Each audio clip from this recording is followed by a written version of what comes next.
करें कि सोते समय आपको बहुत सावधान रहना है।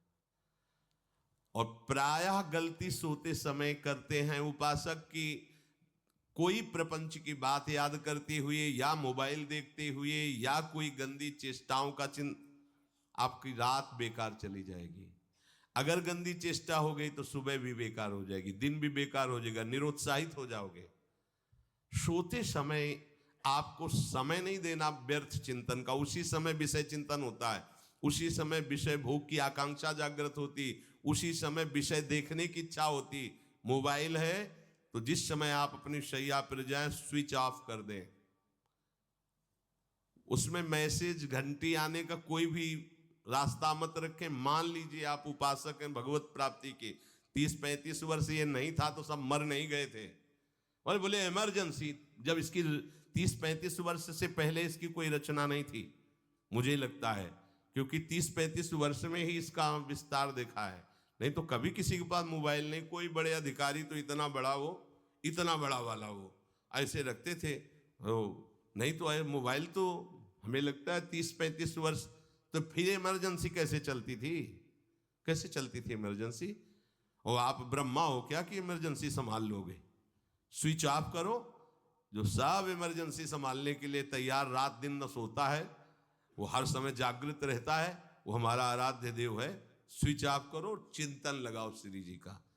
ये जो रात्रि के शयन के समय मोबाइल में इधर उधर दृश्य देखने हैं, अपने सर्वनाश का बीज बोना है। मान लो, हमारी प्रार्थना मान लो, ये उस समय मन आपको परेशान करेगा जब कमरे की सिटकिनी अंदर से बंद होगी। सबसे प्रार्थना है रात्रि के शयन के समय। तो बोले फिर ठीक है 10 बजे तक देख लेंगे मोबाइल, इसके बाद शयन के समय भजन कर लेंगे। होगा ही नहीं। क्या तुम देखना चाहते हो? प्रिया प्रीतम के सिवा और कुछ क्या देखना चाहते हो? वो तो सुभग सुंदरी सहज सिंगार है, सहज शोभा सर्वांग प्रति सहज रूप वृषभानुनंदिनी। हमारी स्वामिनी जी की सुंदरता छुपाने के लिए आभूषण पहनाए जाते हैं, औरों को तो आभूषण सुंदरता बढ़ाने के लिए। यहां छवि के छिपाए बे को ऐसे के दास होके क्या देखोगे मोबाइल में? क्या देखना चाहते हो? वासना की क्रीड़ा, और तुम उस क्रीड़ा को देखना चाहते हो? परमार्थ के पथिक हो। देखना है तो प्रभु को देखने की वृत्ति रखो, अन्यथा मूंद लो आंखें। प्यारे, महान फल प्राप्त करोगे। सबसे प्रार्थना है एकांत में मोबाइल रूपी दुश्मन से बचो।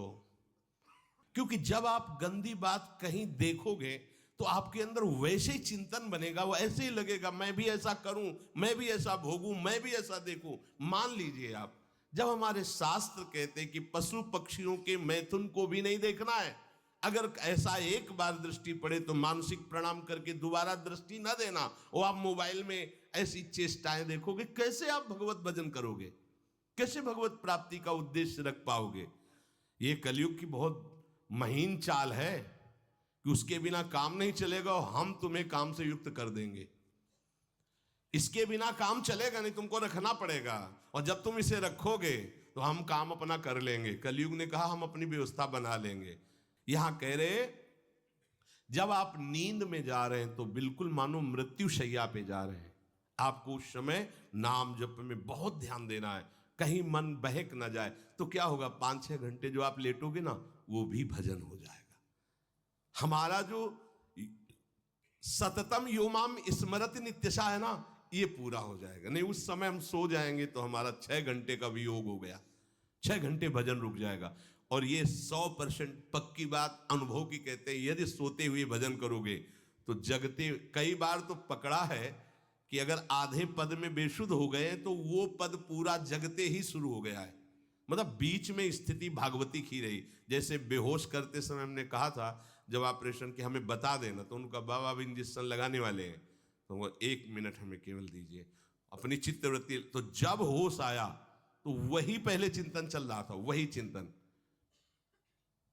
जैसे सोने के समय हम बेहोश हुए तो जगने के समय वही चिंतन, ऐसे ही इंजेक्शन से जब बेहोश हुए और जब होश आया तो वही चिंतन चल। बहुत बड़ा चमत्कार अभ्यास का है। नींद खुले तब से लेकर गाढ़ नींद आने तक स्मरण में कभी रुकना नहीं। और आपको एक छूट दे रहे हैं।